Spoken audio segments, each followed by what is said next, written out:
새해가 되면 사람들은 여러 가지 계획을 세웁니다. 건강 계획과 재정 계획을 세웁니다. 그리고 어떤 사람은 또 사역 계획을 세웁니다.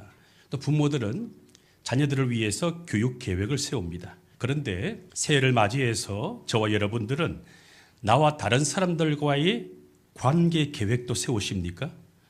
여러분 가정 안에, 직장 안에, 또 교회 안에 아직도 화해하지 못한 사람은 없습니까? 그렇다면 관계 계획도 필요하지 않을까요? 부부 사이는 좋으신가요? 심각한 표정을 짓고 계시네요. 자녀와의 관계는 어떠신가요? 또 직장에서, 교회에서의 관계는 두루뭉실하십니까? 우리는 매번 계획을 세우지만 실패를 합니다. 특히 관계 계획은 더더욱 실패합니다. 왜 그럴까요? 이 관계는 내 뜻대로 되지 않기 때문에 그렇습니다. 제가 좋아하는 운동은 탁구입니다. 99년도부터 쳤으니까 한 26년 쳤습니다. 탁구나 배드민턴, 이런 테니스 같은 경우는 쌍방간에 함께하는 운동이기 때문에 파트너가 없으면 못하죠. 등산을 가거나 마라톤처럼 뛰는 거라든지 이런 것을 혼자 하면 되지만 상대방이 없으면 할 수 없는 게임이 또 그런 경기입니다. 그래서 항상 호흡을 맞춰야 돼요. 호흡을 맞추는 것을 통해서 피차 운동을 통하여 즐길 수가 있습니다. 이 관계라고 하는 것은 나 혼자 잘해도 안 되고 또 함께 서로 맞춰가야 되기 때문에 쉽지 않습니다. 말 한마디로 멀어지고 오래 참아도 풀리지가 않고 기도해도 변하지 않는 게 인간 관계입니다. 그래서 관계는 쉽지가 않습니다. 많은 성도님들이 이렇게 고백합니다.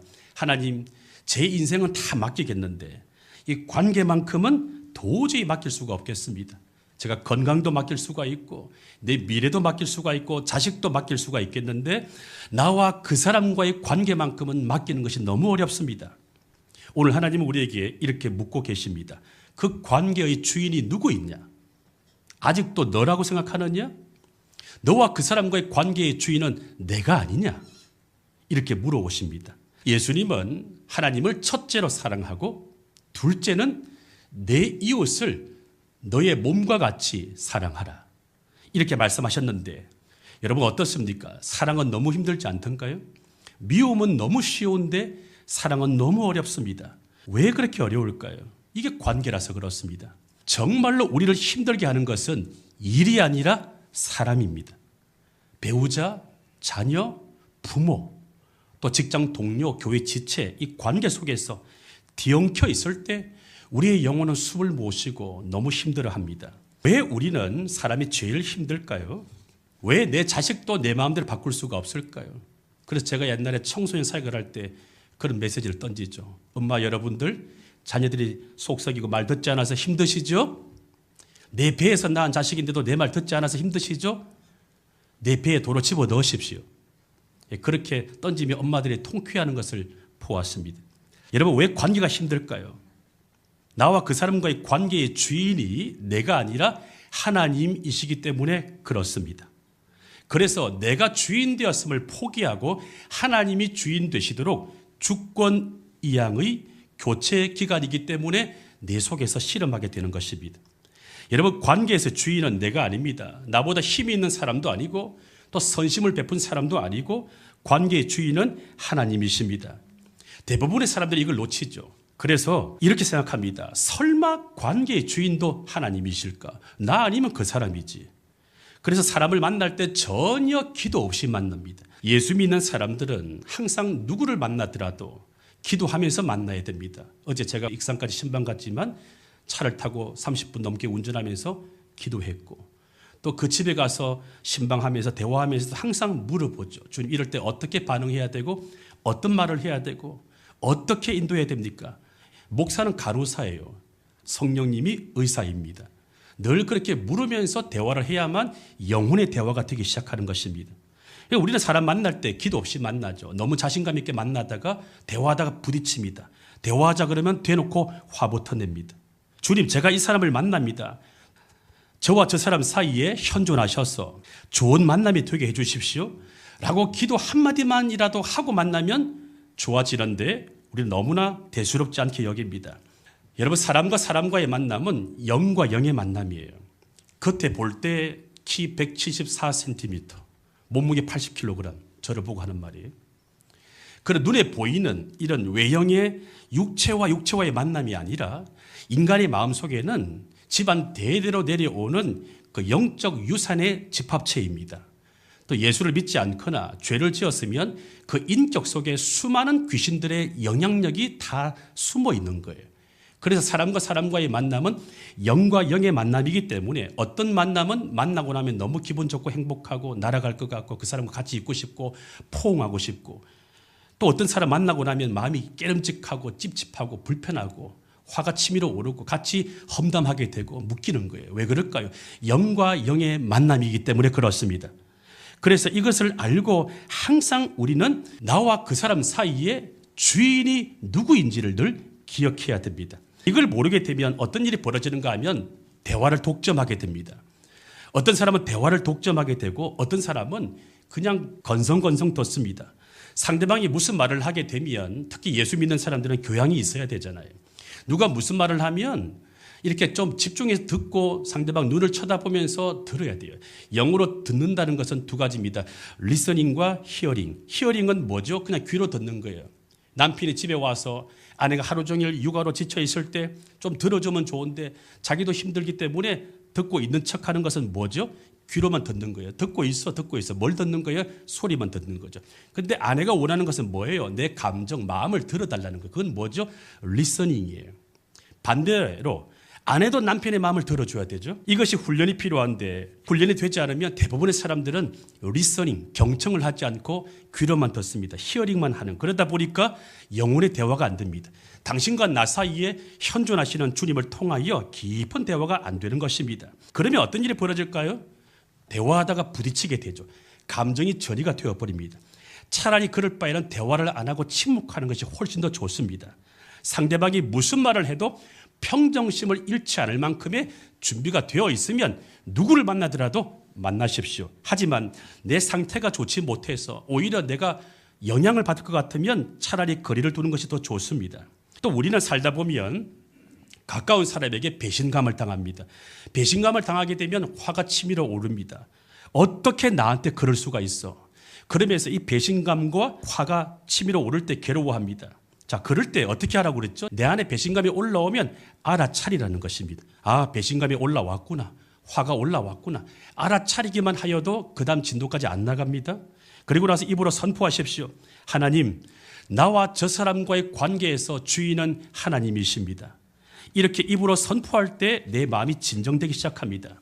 여러분, 배신도 나와 그 사람 모두를 위해서 하나님이 예비하신 시간표예요. 나의 절망도, 낙심도, 배신감도, 내가 수치를 겪는 것도, 뜻대로 되지 않아서 관계의 좌절을 겪는 것도 누가 허락하신 것일까요? 하나님이 허락하신 것입니다. 공중의 새가 땅에 떨어지는 것도 하나님이 허락하지 아니하면 되지 않는다. 이 개척교회에 여러분 전도 대상자를 꿈꾸고 계시나요? 그 사람 데리고 오는 거 쉽지 않죠. 하나님이 하셔야만 되는 것입니다. 하나님이 허락하시지 아니하면 이 자리에 아무도 예배 드릴 수가 없는 거예요. 여러분, 주일 예배 아무나 드릴 수 있는 것이 아닙니다. 하나님이 우리의 마음을 불러들여서 우리가 여기에 와 있는 것입니다. 여러분, 인간 관계에서 이 배신감이 올라올 때 너무 괴로워하지 마십시오. 하나님이 잠시 나에게 이 고통을 허락하셨구나. 그렇게 되면 화가 가라앉고 미움도 식어집니다. 그리고 시간 지나고 나면 아무것도 아닙니다. 하나님이 그때 그 당시에 그 관계 속에서 그 공동체에서 내가 예수님처럼 십자가를 지도록 배신을 허락하셨구나. 이렇게 생각하면 되는 것이죠. 나와 그 사람과의 관계에서 주인이 내가 아니라 하나님이시라는 것을 2026년 새해를 맞이해서 꼭 기억하시면 좋겠습니다. 시편 100편 3절 같이 한번 읽어보기 바랍니다. 시작. 자, 성경은 나와 상대방 모두의 소유권이 하나님께 있다고 분명히 말씀하십니다. 여호와가 우리 하나님이심을 너희는 알지어다. 하나님은 우리를 지으신 이시다. 이렇게 분명하게 말씀하시죠. 그래서 우리의 소유권은 힘이 있는 사람이 아니라 하나님이시다. 우리는 하나님의 백성이고 그의 양이다. 이렇게 말씀하시는 거예요. 여러분에게 적용해 보십시오. 내 자식도 부모가 소유자가 아니라 하나님이 소유자이심을 고백할 수가 있어야 됩니다. 아무리 자녀가 사랑스러워도 부모가 주인이 아닙니다. 그래서 항상 부모는 자식을 눈물로 키우셔야 되죠. 언제까지? 부모가 죽을 때까지. 자식이 성장하여 학교를 다니고 졸업을 하고 나서 사회생활을 하고 결혼을 하고 또 아이를 낳고 부모는 죽을 때까지 자식 걱정하지 않습니까? 그게 사명이죠.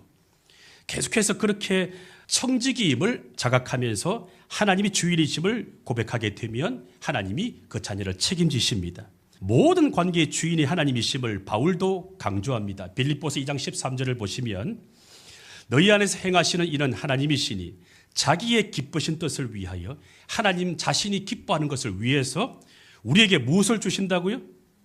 소원을 주시고 디자이어, 열망을 주시고 그 다음에 어떻게 한다고요? 행하게 하신다. 무엇을 행하게 하실까요? 우리의 소원, 우리의 갈망이 먼저입니까? 하나님의 기쁘신 뜻이 먼저입니까? 하나님의 기쁘신 뜻을 위하여 우리에게 무엇을 주신다고요? 열망을 주시는 거예요. 그래서 우리가 교회가 개척되지 않았습니까? 하나님의 은혜를 주셨으니까. 열망을 주셨으니까. 하나님이 먼저 우리 마음속에 이끌어 주시는 거예요. 그의 열망이 계속해서 타오르려면 어떻게 해야 되죠? 하나님이 주인 되심을 날마다 고백해야만 계속해서 내 속에 소원이 일어나는데 내가 주인 되게 되면 열망은 식어져 버립니다.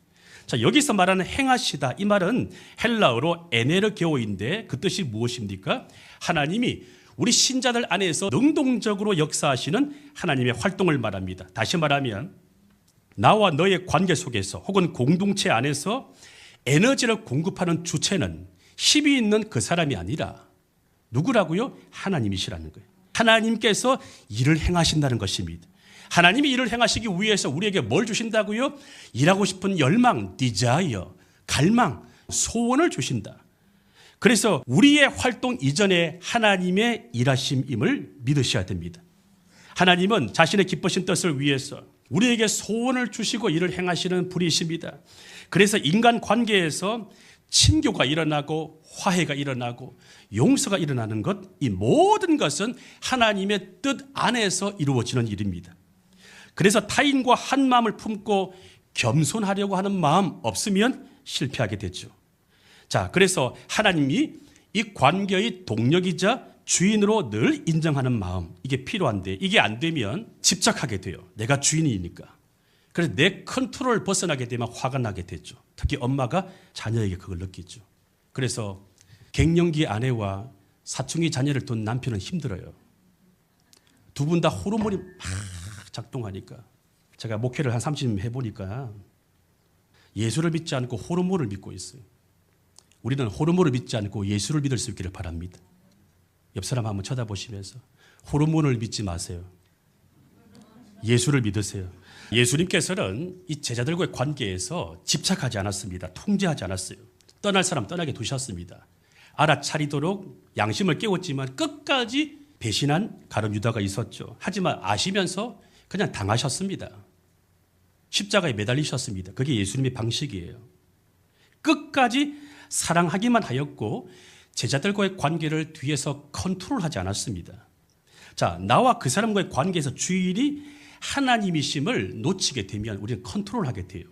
예수님도 제자와의 관계에서 주인이 하나님이심을 인정했기 때문에 그 배신한 제자를 나무라지 않고 알면서도 십자가를 지지 않았습니까? 여러분, 우리가 집착할 때가 너무나 많습니다.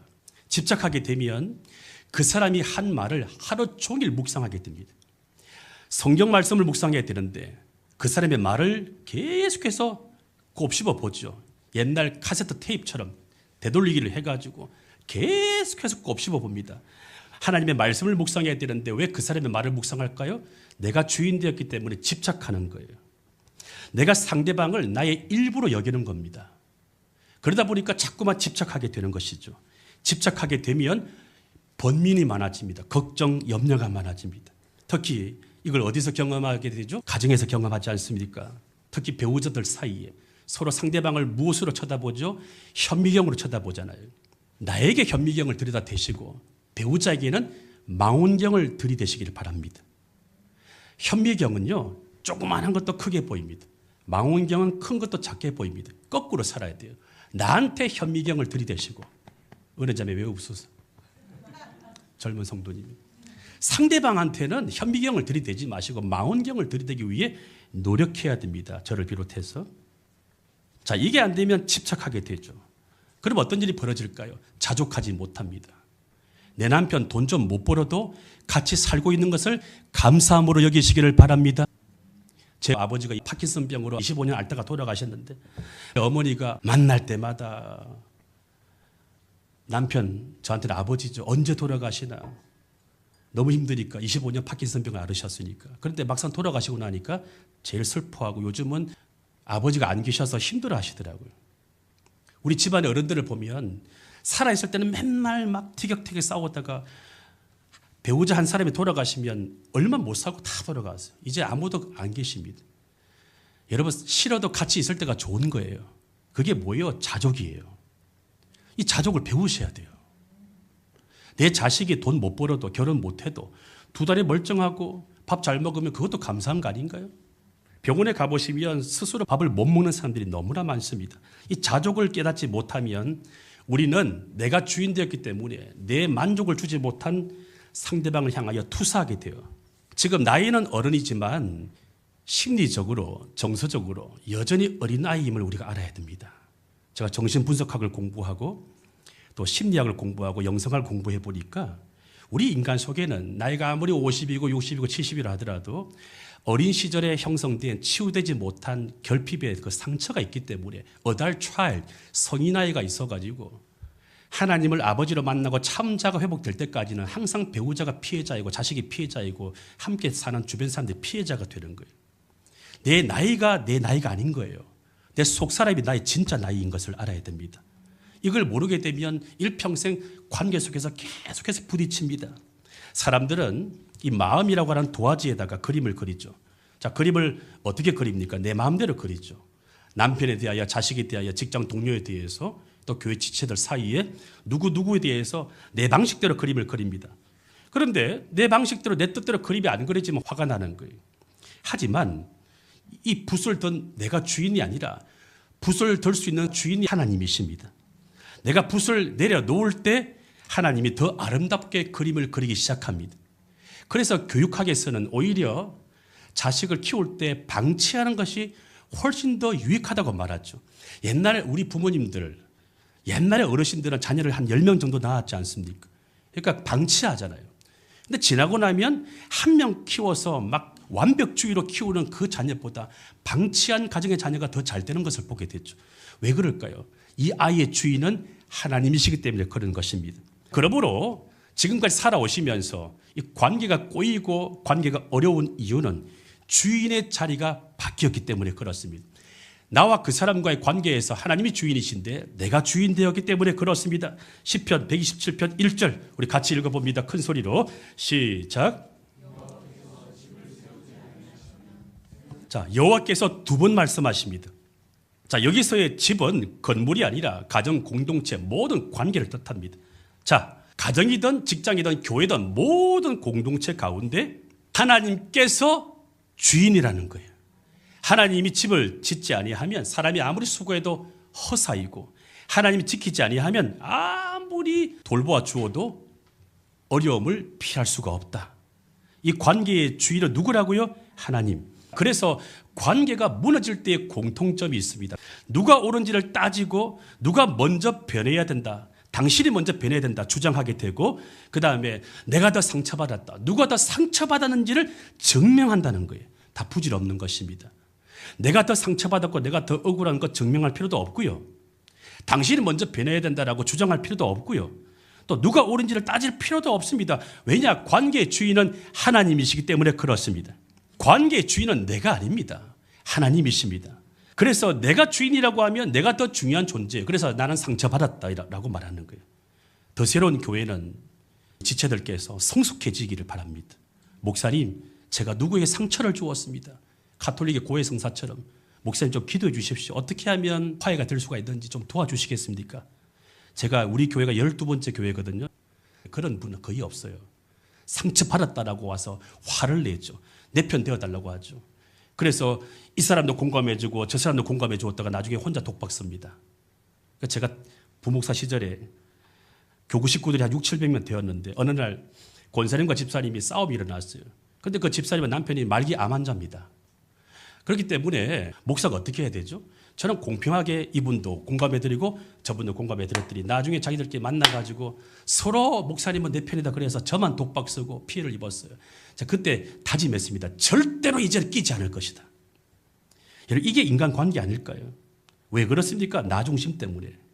제가 목회를 하면서 교인들에게 상처받을 때가 언제인가 하면 혼자 판단하고 결정하고 와서 통보할 때입니다. 90%의 사람들이 그렇습니다. 여러분, 제가 기독교 영성학을 공부했는데요. 영성에서 중요한 것은 공동체 식별입니다. 함께 모두가 다 하나로 일치될 때까지 결정하면 안 된다는 거예요. 그래서 기독교 영성학에서는 영적 실망일 때 결정하지 말라고 합니다. 우울할 때, 슬플 때, 화가 났을 때 결정하지 마라. 최상의 상태일 때 하나님의 뜻에 떠밀려서 결정하라고 말합니다. 이게 훈련이 안 되다 보니까 혼자 판단하고 혼자 결정하죠. 그리고 이것이 뜻이 이루어지지 않으면 못 견딥니다. 왜 그렇습니까? 관계의 주인이 나라고 생각하기 때문에 그렇습니다. 성경은 관계의 주인이 사람이 아니라 하나님이라고 분명히 말씀하시고 곳곳에서 말씀하시는데 제가 신약 구약 한 구절을 찾아보았습니다. 잠언 16장 7절 같이 읽습니다. 시작. 사람의 행위가 여호와를 기쁘시게 하면, 사람의 행위가 누구를 먼저 기쁘시게 하면? 하나님을 기쁘시게 하면 원수라도 그와 더불어 화목할 수가 있다.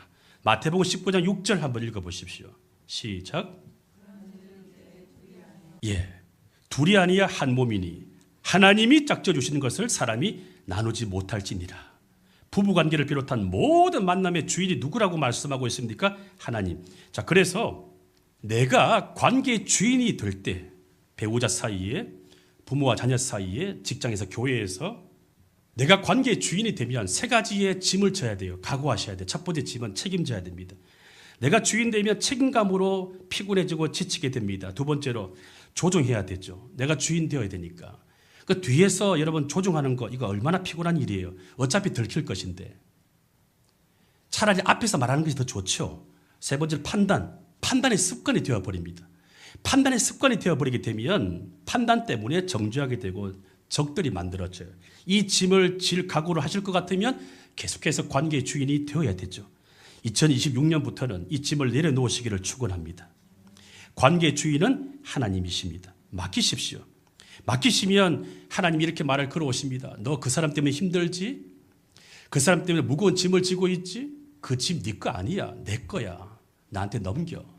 수고하고 무거운 짐진 자들아 다 내게로 오라. 내가 너희를 쉬게 하리라. 나는 마음이 온유하고 겸손하니 나의 멍에를 메고 내게 배우라. 그 짐을 통해서 너가 멍에를 지게 되는데 너의 멍에가 아니라 나의 멍에인데 너한테 잠시 맡긴 거야. 너가 나처럼 살아주기를 원하기 때문에. 어떻게 살기를 원하시죠? 온유와 겸손이죠. 나는 온유하고 겸손하니 나의 멍에를 메고 내게 배우라. 그리하면 너희가 쉼을 얻으리니 이는 내 멍에는 쉽고 내 짐은 가벼움이라. 우리에게 관계의 짐이 있는 이유는 예수 그리스도의 겸손과 온유를 배우게 하시는 연습임을 기억하셔야 됩니다. 자, 그렇다면 관계의 주인이 하나님이심을 믿는다면 우리가 어떻게 살아야 될까요? 2026년 모든 관계 속에서 짐지지 않고 어떻게 하면 우리가 관계 속에서 더 행복하게 살아갈 수가 있을까요? 두 가지만 소개합니다. 첫 번째로 나와 너의 관계로만 보지 말고 나와 너 사이에 보이지 않지만 하나님이 현존하신다고 믿고 나, 하나님, 너 삼각관계의 구조로 인식해야 됩니다. 이 중요한 원리예요. 자, 오늘 본문은 나와 너 사이에 하나님이 현존하셔서 서로를 위하여 사랑의 활동을 하시는 하나님을 말씀하고 있습니다. 자, 오늘 본문을 제가 쭉 한번 읽겠습니다. 요한일서 4장 7절로 12절. 사랑하는 자들아 우리가 서로 사랑하자. 사랑은 하나님께 속한 것이니 나와 너 사이에, 나와 당신들 사이에 보이지 않지만 하나님이 현존하시고 사랑이 하나님께 속한 것이라고 요한이 말합니다. 사랑하는 자마다 그러므로 하나님으로부터 나서 하나님을 알고 사랑하지 아니하는 자는 하나님을 알지 못하나니 당신과 나 사이에 현존하시는 하나님을 알지 못하나니 이는 그 이유는 하나님은 사랑이기 때문에 그렇다. 하나님은 사랑이심이라. 하나님의 사랑이 우리에게 이렇게 나타난 바 되었으니 하나님이 자기의 독생자를 세상에 보내심은 그로 말미암아 우리를 살리려 하심이라. 사랑은 여기 있으니 우리가 하나님을 사랑하는 것이 아니요 하나님이 우리를 사랑하사 우리 죄를 속하기 위하여 화목제물로 그 아들을 보내셨습니다. 자, 11절, 12절 여러분들이 한번 읽어 주시겠습니까? 시작. 여러분 이 말씀을 믿으세요? 나와 너 사이에 하나님이 현존하심을 믿으십니까? 이거 의식하셔야 돼요. 여러분 사랑이 눈에 안 보이지만 존재하잖아요. 배우자 사이에, 부모와 자녀 사이에, 형제 자매 사이에, 직장 동료들 사이에, 교회 지체들 사이에 항상 하나님이 현존하심을 믿어야 됩니다. 특히 목사는 신방을 많이 가기 때문에 하나님 제가 이 사람 신방 갑니다. 어떻게 전개될지는 모르지만 신방받는 지체와 저 사이에 하나님이 현존하셔서 하나님이 그 양심을 흔들어 주시고 하나님이 그 마음을 만지시고 하나님이 임재를 알아차리도록 도와달라고. 그래서 기도 가는데 우리 교회 말고 이전 교회 얘기입니다. 병원에 입원하신 분이 신방을 오지 말라고 하죠. 그러면 신방을 가야 돼요? 가지 말아야 돼요? 목자한테 전화합니다. 권사님, 목사님 절대 신방 오면 안 돼요. 그러면 그 목자 권사님이 저에게 전달하죠. 목사님 그분은 신방 오지 말라고 합니다. 이걸 표면적으로 믿어야 돼요? 아니면 그 사람의 자아가 분열되어 있어서 자기가 자기를 알아차리지 못해서 신방이 두렵고 직면이 두려워서 신방을 회피하는데 그걸 그대로 믿어야 돼요? 아니면 그래도 가야 돼요? 제 경험을 얘기하면 내가 지금 이렇게 젊었을 때는 돈도 많이 벌고 잘 나간 사람인데 지금 이렇게 망가져가지고 이 병원에 있는 모습을 보여주기 싫어하는데 저는 그래도 무조건 갑니다. 가면 병실을 딱 들어가잖아요. 그러면 한 10분, 20분 정도는 눈빛도 주지 않고 표정이 싸하고 싫어해요. 내가 오지 말라고 했는데 왜 오셨습니까, 목사님? 화를 내는데 그때 인내하면서 하이브리드. 한쪽은 공감하고 들어주지만 또 한쪽에서 기도하는 거예요. 주님, 저분의 옛자가 힘을 잃고 그리스도의 영이 들어가셔서 그 속에 참자, 거듭난 자가 다시 스위치가 켜져서 잃어버린 하나님의 사랑이 회복되게 도와주십시오. 기도하면서 대화하다 보면 갑자기 한 30분 지나면 표정이 바뀌어지죠. 말이 바뀌어지죠. 그러면 나중에는 눈물을 흘리죠. 나이 드신 분들은, 어머니 같은 분들은 안아드리고 젊은 분들은 손잡아 드립니다. 무엇을 말할까요? 우리가 우리의 마음을 모르는 거예요. 자, 우리가 사람을 사랑하다 보면 상처를 받습니다. 자, 그런데 우리가 상대방한테 상처를 받기는 받아요. 하지만 나와 그 사람 사이에 하나님이 현존하신다는 이 삼각관계를 의식하게 되면 상대방은 나를 힘들게 하는 사람이 아니라 그 사람도 하나님이 사랑하시는 한 영혼으로 보게 되는 거예요. 하나님은 나도 사랑하시고 내가 싫어하는 그 사람도 사랑하시고 우리 모두를 사랑하십니다. 이게 오늘 본문의 내용이에요. 그래서 나와 너 사이에 현존하셔서 우리를 사랑하신 하나님을 믿어야 됩니다. 그때 하나님의 사랑을 알게 되고 그 사랑을 내가 알면 나도 그 사람, 내 육신적인 자아로는 싫지만 하나님의 사랑에 힘입어서 이게 헷가닥하는 거죠. 이게 헷가닥해서 하나님의 사랑에 감염돼서 그 사랑으로 그 지체를 품고 사랑하게 되는 것. 이게 불가능하지 않습니다. 하나님의 사랑이 크면 클수록, 십자가의 사랑이 크면 클수록 그 사람을 사랑할 수 있는 힘도 커지는 거예요. 이것을 아는 사람은, 나와 너 사이에 현존하시는 하나님을 믿는 사람은 모든 사람을 대할 때 죽게 하듯 합니다. 따라해 보십시오. 죽게 하듯. 골로새서 3장 23절. 무슨 일을 하든지 마음을 다하여 죽게 하듯 하고 사람에게 하듯 하지 말라. 사도 바울은 고린도후서 5장 18절에서 이렇게 말합니다. 모든 것이 하나님께로서 났으며 하나님께서 그리스도로 말미암아 우리를 자기와 화목하게 하시고 또 우리에게 화목하게 하는 직분을 주셨다. 자, 하나님과 우리가 화목하게 되는 것, 나와 그 사람과 화목하게 되는 것, 이것이 누가 활동한 덕분입니까? 하나님께서 활동한 덕분이죠. 누구를 통하여? 그리스도를 통하여, 십자가를 통하여. 그러므로 어떤 관계에 문제가 생겼을 때 내가 주인 되어서 성급하게 해결하려고 하지 마십시오. 관계의 주인이 하나님이심을 믿고 하나님께 화목하게 하는 주도권을 맡기시기를 바랍니다. 이것을 알아야만 관계에서 일희일비하지 않게 됩니다. 자, 그렇지 않으면 내가 주인 되어서 상대방의 반응에 따라서 내 감정이 요동치게 됩니다. 내가 베푼 선심에 호응이 없으면, 내가 베푼 마음에 칭찬이 없으면 기분 나빠하지 않습니까? 하지만 하나님이 주인 되시면 상대가 어떻게 나오든지 간에 평정심을 잃지 않고 나는 내 할 일을 할 뿐이고 자유하게 되는 거예요. 우리는 자유해야 됩니다. 여러분, 사람은 태생적으로 나쁜 사람은 없습니다. 나쁜 상황만 있습니다. 한번 따라해 보십시오. 나쁜 사람은 없습니다. 나쁜 상황만 있습니다. 영화의 한 대목이에요. 나쁜 사람은 없습니다. 대부분 다 연약해서 나와 당신 사이에 현존하신 하나님을 믿지 못하는 믿음이 없는 연약함 때문에 실수하는 것입니다. 그리고 그 사람 속에도 어린 시절 치유되지 못한 죄와 상처가 있는데 그걸 몰라서 그렇고, 그 사람도 피해자예요. 다 피해자예요. 그런데 그 사람한테만 책임을 줄 수가 없습니다. 그러므로 우리는 상대방의 연약함을 끌어안고 그의 연약함을 십자가로 끌어안고 대신 져주면 얼마나 좋을까요? 설령 상대가 성숙하지 못해서 나에게 상처를 주더라도 괜찮습니다.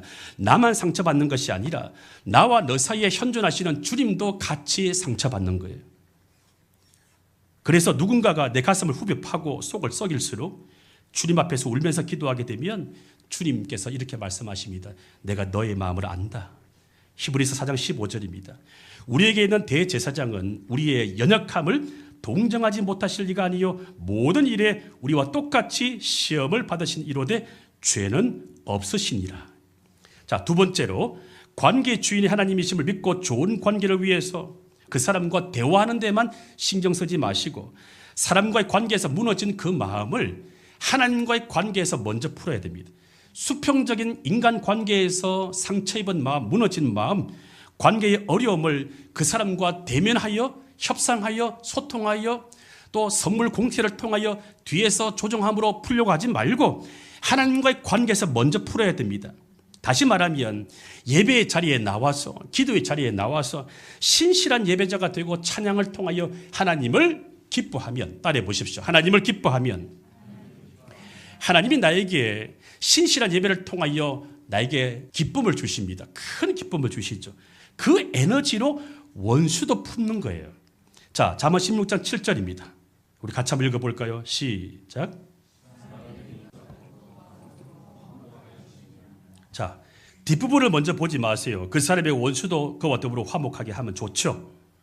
배우자 사이에, 부모와 자녀 사이에, 직장에서, 교회에서 우리 다 미운 사람이 있잖아요. 그걸 내 노력으로 할 수가 없다는 거예요. 어떻게 하라고 나옵니까? 여호와를 기쁘시게 하면, 하나님을 먼저 기쁘게 하면 에너지를 얻잖아요. 모두를 품을 수 있는. 그래서 저 십자가가 우리에게 사랑을 말하지 않습니까? 우리는 어떤 실수를 범하죠? 상대방의 마음을 돌리려고 협상을 합니다. 뒤에서 조종을 합니다. 아니면 우쭈쭈 무조건 달래주려고 선심을 얻으려고 칭찬해서 감정에 호소합니다. 그거 의미가 없어요. 사람에게 더 집중하면 집중할수록 더 부렁텅이 빠집니다. 성경은 무엇을 말씀하실까요? 수직적인 하나님과의 관계를 먼저 세우고 나서 그 다음에 수평적인 인간 관계에서 바로 세워진다고 말합니다. 사람들과 관계에서 내가 어려움을 당할 때, 관계가 틀어질 때 우리는 그것을 계도하려고 애를 쓰고 소통하려고 애를 쓰는데 사람은 영적 존재이기 때문에 스스로 알아차릴 때까지는 아무리 대화해도 그걸 받아들이지를 않아요. 그래서 우리가 하나님과의 관계에서 하나님으로부터 큰 기쁨, 사랑의 에너지를 받아서 상대방을 개조하지 않고 바꾸지 않고 그냥 있는 그대로 품을 때 관계가 좋아지는 겁니다. 자, 그러므로 화목의 주체는 내가 아니라 하나님이십니다. 하나님을 기쁘시게 하는 예배에 집중할 때 하나님이 원수도 품을 수 있는 사랑과 기쁨을 부어주셔서 화목하게 되는 것입니다. 2026년 내 힘으로 풀려고 했던 관계 실타리를 내려놓으시고 하나님께 관계 주도권을 맡기셔서 모든 관계 속에서 화목의 역사가 일어날 수 있기를 주 이름으로 축원합니다. 틀어진 사람의 마음을 바로 잡으려고 애써봐야 소용이 없습니다. 하나님이 도와주시지 아니하면 안 됩니다. 사람의 마음을 움직이는 것은 하나님이십니다. 도저히 풀릴 것 같지 않던 원수 관계조차 하나님이 주체가 되시면 화목의 관계로 바뀝니다. 창세기 32장을 보면 어떤 이야기가 나옵니까? 에서와 야곱의 이야기가 나와요.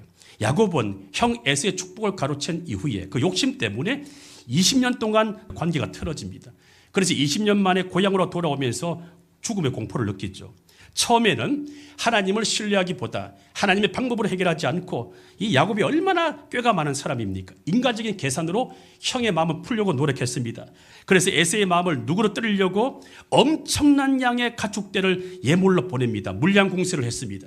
그 다음에 가축을 두 대로 나누어서 한쪽이 공격당하면 다른 쪽은 도망가게 하는 치밀한 계산을 세웁니다. 그러나 이런 인간적인 노력은 야곱의 두려움을 근본적으로 해결하지 못했습니다. 야곱은 홀로 남아서 밤에 야복강 나루에서 하나님의 사자와 함께 씨름합니다. 이 씨름은 무엇을 말할까요? 문제의 본질, 관계의 문제의 본질은 에서와의 관계, 인간 관계가 아니라 하나님과의 관계에 있음을 깨우친 거예요. 이것을 야곱이 깨달은 것입니다. 하나님의 사자가 야곱의 환도뼈를 내리치잖아요. 야곱의 힘이 다 꺾인 겁니다. 이 골반뼈를 말합니다. 힘이 다 꺾이고 자가 깨어집니다. 그때 야곱은 이름이 바뀌죠. 속이는 자에서 하나님과 겨루어 이긴 자, 이스라엘로 이름이 바뀝니다. 이름이 바뀌었다고 하는 것은 그 사람의 존재 방식, 삶의 방식이 완전히 새롭게 변화되었다는 것을 말합니다. 그때 야곱이 하나님께 매달려서 축복을 구하였을 때 응답되었습니다. 다시 말하면 관계의 주인이 하나님이심을 인정하였을 때, 관계의 주인이 에서도 아니고 야곱도 아니고 하나님께로 옮겨졌을 때 그와 같은 역사가 일어났습니다.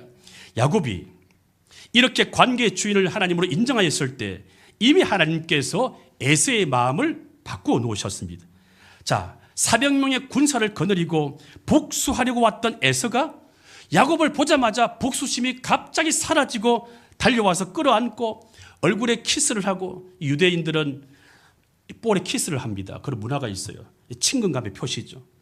죽이려고 400명의 군사를 거느리고 왔는데 만나자마자 달려와서 서로 끌어안고 볼에 키스를 하고 함께 울어요. 이런 극적인 화해를 한 후에 야곱이 이렇게 말합니다. 창세기 33장 10절 표준 세번역으로 읽어드립니다. 야곱이 말하였다. 아닙니다, 형님. 형님께서 저를 좋게 보시면 제가 드리는 이 선물을 받아주십시오. 형님께서 저를 이렇게 너그럽게 맞아주시니 형님의 얼굴을 뵙는 것이 하나님의 얼굴을 뵙는 듯합니다. 형님의 얼굴 보기 전에 야곱이 누구의 얼굴을 먼저 보았습니까? 환도뼈가 부러질 때 하나님의 얼굴을 먼저 보았잖아요. 처음에는 자기의 머리로 인간적인 방법으로 형과의 화해를 하려고 했지만 실패했습니다. 이후에 야곱은 하나님의 얼굴을 구하면서 하나님께 매달렸을 때 하나님께서 에서의 마음을 극적으로 바꾸셨습니다. 하나님이 개입하시자 20년 동안 묵은 한과 피의 복수심이 순식간에 사라졌습니다. 하나님 이것을 저와 여러분들이 깨닫게 하시려고 우리에게도 환도뼈를 치시는 고통을 허락하실 수 있음을 기억하시고 그 고통을 겪을 때마다 내가 주인이 아니라 하나님이 주인이시군요.